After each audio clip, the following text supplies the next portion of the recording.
Hello friends समस्त को welcome. देखो आम मैंने जो प्रिपेयर होचे ओएसटीटी 2021 रो जो आमर सेकेंड फेज एग्जाम आम मैंने प्रिपेयर करुचे।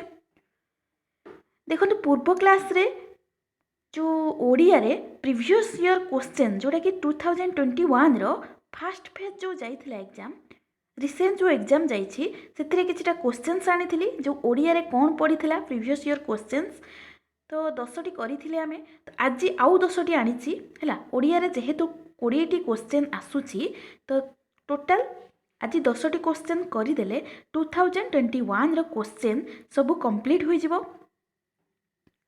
तापरे अदर सब्जेक्टर एंड ओडिया रे मते अलगा सब्जेक्ट सहित सबु सब्जेक्टर आमे प्रीवियस ईयर क्वेश्चंस करिबा ता सहित किछि इंपोर्टेंट क्वेश्चंस जोटि कि एग्जाम रे पढ़िला भली क्वेश्चंस डिस्कशन करिबा। ताहले आमे देखंतु कोठू स्टार्ट करथिली क्वेश्चन नंबर 10 जाय जाइछि हैला। क्वेश्चन नंबर 10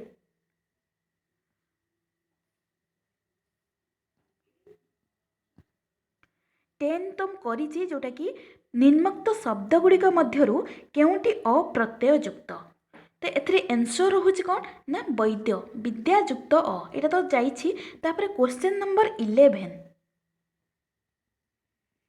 देखंतु 11 रे कोन रहउछि ना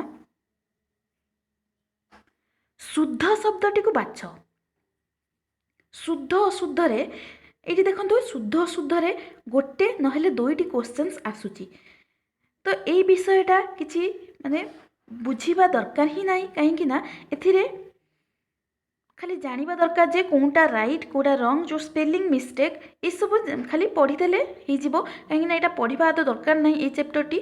तो शुद्ध शब्दटी देखंतु एथिरे चाकिरी एटार भूल अच्छी कहीं ना ये रे हम हर्षईकार है चाकिरी। तापरे भरोसा भरोसाटा सरे हम ये हम दंतेश हम सराकार। उपत्यका ये कौन भूल अच्छी ना उपत्यका हम है। तापरे सारथी यहीटा ही हम करेक्ट आंसर कौन ना सारथी हम राइट आंसर। तो शुद्ध अशुद्ध रे गोटे नहले दुईटी क्वेश्चन सियोर भाव में आसुची। तापरे क्वेश्चन नंबर 12 देखंतु रूपर योग्य इटा कौन हेब से कहूची रूपर योग्य तो आंसर कौन हम ना अनुरूप।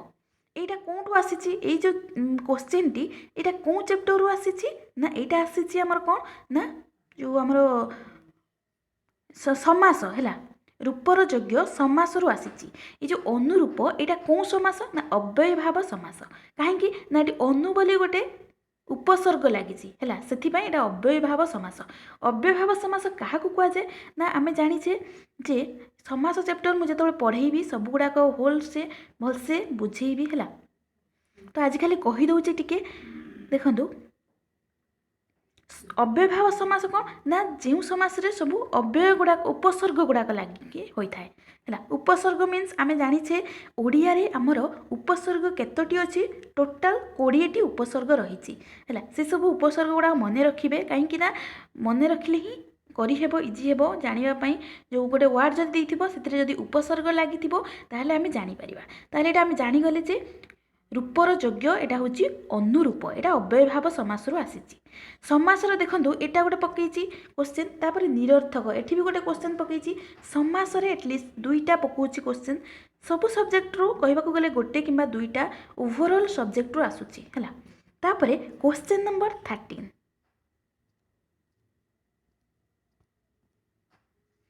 क्वेश्चन नंबर 13 रे एटी भी देखो शुद्ध अशुद्ध पकई देखो भूल नथिबा वाक्यटी को चिन्हाओ। तो ये 4टी वाक्य देछि कौनटा भूल नुह ताने कौनटा ठीक है।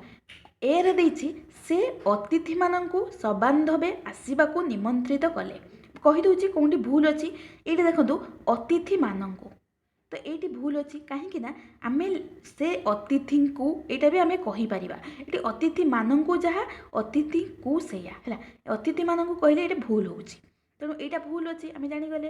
तापरे question sorry option B Gautam मृत शव को देखिबा परे सन्यासी हेबाकू स्थिर करथिले।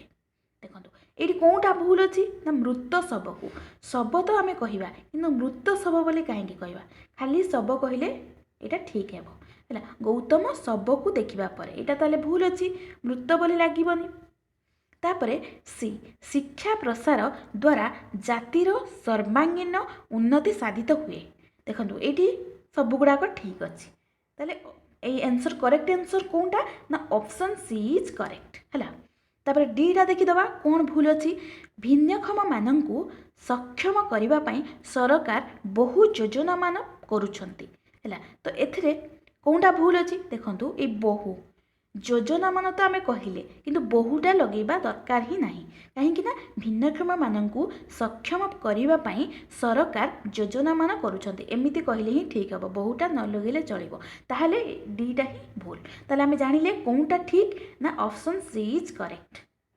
तापरे क्वेश्चन नंबर 14 ताहले आम जानिले शुद्ध अशुद्धर दुईटी मध्य पकईची क्वेश्चन जोटा कि रिसेंट एग्जाम 2021 रो क्वेश्चन नंबर 14 रे देइची रमणीय इटा केउ कृत प्रत्यय द्वारा गठित इटा बहुत इजी देखंतु रमणीय जदि आमे कहिबा इटा हबो रम युक्त अन्य हैला रम युक्त अन्य रमणीय हैला ताले एटा ही ऑप्शन बी करेक्ट रमणीय रम युक्त अन्य एटा कोठु आसीची ना एटा को चैप्टर ना कृदंत रु आसीची केउ कृत प्रत्यय माने जोटा कि कृदंत कृदंतटा कौन ना धातुर परे जो प्रत्यय हुए ताकू कहा जाए कृदंत है धातुर परे जो सब प्रत्यय लगी था कृत प्रत्यय गुड़िक ताकू कृदंत कहा जाए ताहले एथिरे संधि विच्छेद पकईछि है ताहले आमे कृदंत चैप्टर रु मध्य क्वेश्चन आसुची तापर हमर हैला तद्धित से चैप्टर रु मध्य क्वेश्चन आसुची सब चैप्टर को कवर करके क्वेश्चंस आसुची ताहले आमे बुझी गले रमणीयटा हूँ रम युक्त अन्य यार सबू संधि विच्छेद गुड़ाक मन रखिए है पढ़ुची एग्जाम रे तापर क्वेश्चन नंबर 15 सतींकी तमसा अंकरे घेनी स्नेहे आलिंगिला तरंग करे से कही एटा केउ अलंकार देखो अलंकार चैप्टर मुझे पढ़ेबी आमर अव्ययटा तो आउ किछिटा सरला परे मु आउ गोटे नुआ चैप्टर पढ़ेबी ताहले देखंतु अलंकार अलंकार रे एटा अलंकार आमे जानिबा केमिति को अलंकार ये गोटे कथा आमको प्रॉब्लम हुए जे ये जो कोटेशन गुड़ाक सब देई थाए ना इतरे आमे मीनिंग सब गुड़ाकर बुझी पारंतिनी तेणु मीनिंग न बुझिले आमे माने जो एटा को अलंकार कौन आमे जानी पारंतिनी तेणु सबूर तो मीनिंग बुझीबा बहुत कष्टकर कहीं कौटी कौन सब अनन दे थाए तो सेटा मीनिंग सब आम जापारती तेणु आमर गोटे ट्रिक्स थाए जे छोट छोट ट्रिक्स थाए जे तार कौन कौ गोटे सिंबल देखिले आम जानी दियंती जे कौ अलंकार होती बोली तेणु मुझे कहीदे आज देखूँ यहाँ आम जाना केमती कौ अलंकार ना यहाँ आंसर हूँ रूपक अलंकार कहीं ना ये खाली मुझे सर्ट ट्रिक्स देखिए जो थे हाइपेन लगी ये तरंग करे ये गोटे हाइपेन अच्छी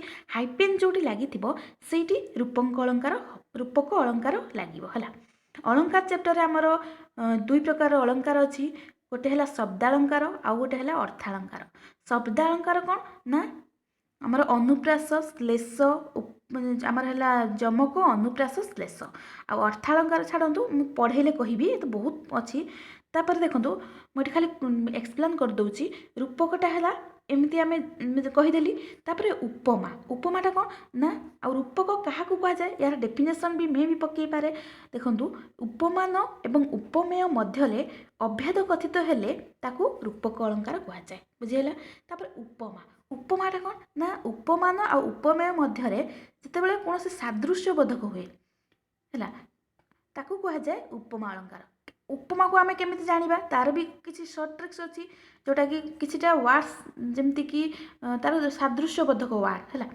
जमती कि जथा जेह्ने जेसन परी तुल्य ये सब लगी उपमा अलंकार हेब श्लेष भी सेमती अच्छी उत्प्रेक्षा अच्छी तो गुड़ाक मुझे पढ़ेले कहबी है ताहले आम जानिले यार आंसर हूँ रूपक क्वेश्चन नंबर 16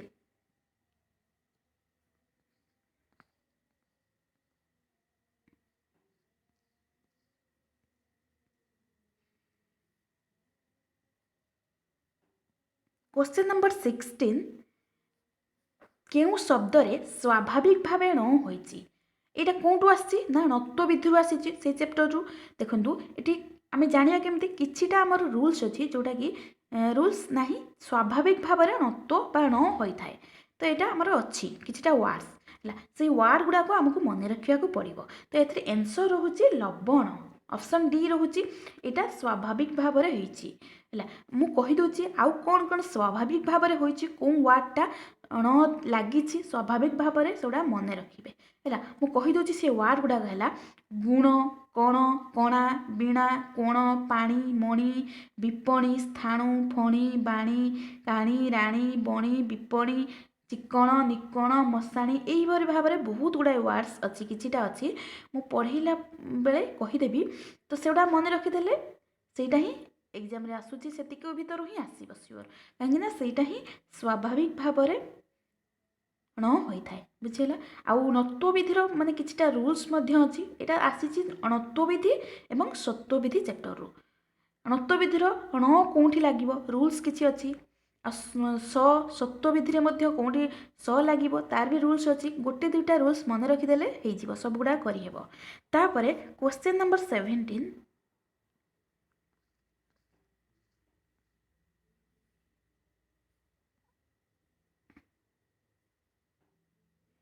ମନ୍ଦିରଟି 2 ବର୍ଷରେ ତୋଳା ହେଲା ଏଇଟା କେଉଁ ବିଭକ୍ତି? ସେ କହିଛି 2 ବର୍ଷରେ ତାହେଲେ ଏଇଟା କେଉଁ ବିଭକ୍ତି ହେବ ନା ତୃତୀୟା ବିଭକ୍ତି। କେମିତି ଆମେ ଜାଣିଲେ ନା ମନ୍ଦିରଟି 2 ବର୍ଷରେ ତା ମାନେ 2 ବର୍ଷ ମଧ୍ୟରେ ତୋଳା ହେଇଛି 2 ବର୍ଷ ଭିତରେ ତ ସେଇଟା ହେଉଛି ତୃତୀୟା ବିଭକ୍ତି ହେବ। ନେକ୍ସଟ ଆସୁଛି କ୍ୱେଶ୍ଚିନ୍ ନମ୍ବର 18 ସରେ ରସେ ସଟପଦ ସାରସୀ ରସରେ ବୁଲେ ସଦା ଲବେ ସ୍ଥିର ନୋହିକା ପାଶରେ। ତ ଏଥିରେ କେଉଁ ଅଳଙ୍କାର ହୋଇଛି ଦେଖନ୍ତୁ ଏଠି ଆନ୍ସର କ'ଣ ରହିବ ନା ଅନୁପ୍ରାସ ଅଳଙ୍କାର। ଅପସନ୍ ସି ଏଇଟା କାହିଁକି ହେଲା ଅନୁପ୍ରାସ ଅଳଙ୍କାର ନା ଅନୁପ୍ରାସ ଅଳଙ୍କାର କାହାକୁ କୁହାଯାଏ ନା ଯେତେବେଳେ ପଦ ମଧ୍ୟରେ ବାରମ୍ବାର ବ୍ୟଞ୍ଜନ ବର୍ଣ୍ଣର ବ୍ୟବହାରକୁ କ'ଣ କୁହାଯାଏ ଅନୁପ୍ରାସ ଯେଉଁଠି ବ୍ୟଞ୍ଜନ ବର୍ଣ୍ଣ ବେଶୀ ବ୍ୟବହାର ହେଇଥିବ। ତାହେଲେ ଏଇଠି ଦେଖନ୍ତୁ ସରେ ରସେ ସଟପଦ ଏଇଗୁଡ଼ାକ ପଦରେ ସଟା ବହୁତ ଥର ଆସିଛି ଦନ୍ତେଶ ସ ଆସିଛି ବହୁତ ଥର ର ବି ବହୁତ ଥର ରହିଛି ତାପରେ ଲ ଏଠି ଦେଖନ୍ତୁ ବହୁତ ଥର ରହିଛି ଏଗୁଡ଼ାକ ସବୁ ବ୍ୟଞ୍ଜନ ବର୍ଣ୍ଣ ହେଲା। ତେଣୁ ଯେତେବେଳେ ଦେଖିବା ଯେ ଯେଉଁଠି ବ୍ୟଞ୍ଜନ ବର୍ଣ୍ଣ ଅଧିକା ୟୁଜ୍ ହୋଇଥିବ ତାହେଲେ ତାକୁ ଅନୁପ୍ରାସ କୁହାଯାଏ ବୁଝିହେଲା। ଉପମା ତ ମୁଁ କହିଛି ଯେଉଁଟାକି ସାଦୃଶ୍ୟବୋଧକ ଆଉ ଶ୍ଲେଷ ଗୋଟେ ଅଛି ହେଲା। ଶ୍ଲେଷ କ'ଣ ନା ଯେତେବେଳେ ଗୋଟିଏ ଶବ୍ଦର ଭିନ୍ନ ଭିନ୍ନ ଅର୍ଥ ପ୍ରକାଶ କରୁଥିବ ସେଇଟା ଶ୍ଲେଷ। ଏଇଟା ପଢ଼େଇଲେ ସବୁ କହିଦେବି ଭଲସେ। ଉତ୍ପ୍ରେକ୍ଷା ମଧ୍ୟ ଜାଣିଛେ କିଛିଟା ୱାର୍ଡ଼ସରୁ ଆମେ ଜାଣିପାରିବା ଉତ୍ପ୍ରେକ୍ଷା। ତାପରେ କ୍ୱେଶ୍ଚିନ୍ ନମ୍ବର 19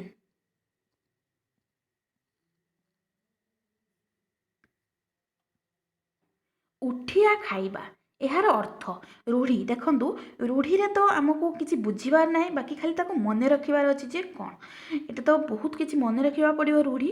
ଦେଖନ୍ତୁ ଉଠିଆ ଖାଇବା ତା ମାନେ କ'ଣ ନା ମାଗଣା ଖାଇବା। ଅପସନ୍ ବି ଇଜ୍ କରେକ୍ଟ ମାଗଣା ଖାଇବା। ତାପରେ କ୍ୱେଶ୍ଚିନ୍ ନମ୍ବର 20 ଚୋରଟି ପୋଲିସ କର୍ତ୍ତୃକ ଧରା ହେଲା ସେ କହୁଛି ଏଇଟା କେଉଁ ଅବ୍ୟୟ ଏଇଟା କର୍ତ୍ତୃକଟା କେଉଁ ପ୍ରକାରର ଅବ୍ୟୟ। ଦେଖନ୍ତୁ এইটা ଟିକେ কনফ্ୟୁজ ଥିଲା କ୍ୱେଶ୍ଚିନ୍ଟା ବହୁତ ପିଲା ଭୁଲ କରିଥିଲେ। ତ କର୍ତ୍ତୃକଟା କେଉଁ ପ୍ରକାର ଅବ୍ୟୟ ତାହେଲେ ମୁଁ ଅବ୍ୟୟ ତ ମଧ୍ୟ ପଢ଼େଇଛି ଯେଉଁମାନେ ଜାଣିନାହାନ୍ତି ପଢ଼ିଦେବେ ହେଲା କାହିଁକି ନା ବହୁତ ଏଇଟା ପକଉଛି କ୍ୱେଶ୍ଚିନ୍ ଏମିତି ପକଉଛି ଯେମିତିକି ଜଣା ହିଁ ପଡ଼ୁନି କେଉଁଟା ହେବ ବୋଲି। ତେଣୁ ମୁଁ ପଢ଼େଇଛି 2ଟି କ୍ଲାସ୍ କରିଛି ତାପରେ ଆହୁରି ଗୋଟେ କ୍ଲାସ୍ ମଧ୍ୟ କରିବା ସାରିଦେବା।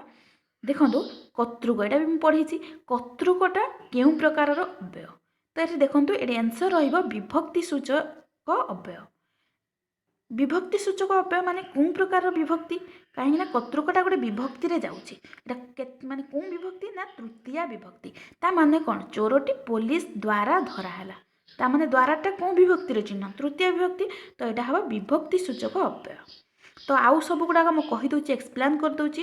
ହେତୁବୋଧକ ହେତୁବୋଧକ ଆମେ ଜାଣିଛନ୍ତି ହେତୁ ମାନେ ଯେଉଁଟା ଗୋଟେ କାରଣକୁ ଦର୍ଶେଇବ ଯେମିତିକି ଏଣୁ ତେଣୁ ସୁତରାଂ ଯେଣୁ ଏଇସବୁ ହେଲେ ହେତୁବୋଧକ ଅବ୍ୟୟ ହୋଇଥାଏ। ଭାବବାଚକ କ'ଣ ନା ଭାବ ଅର୍ଥରେ ଯେମିତିକି ଆହା ଲୋ ଲୋ ଏଇସବୁ ହେଲେ ଭାବବାଚକ।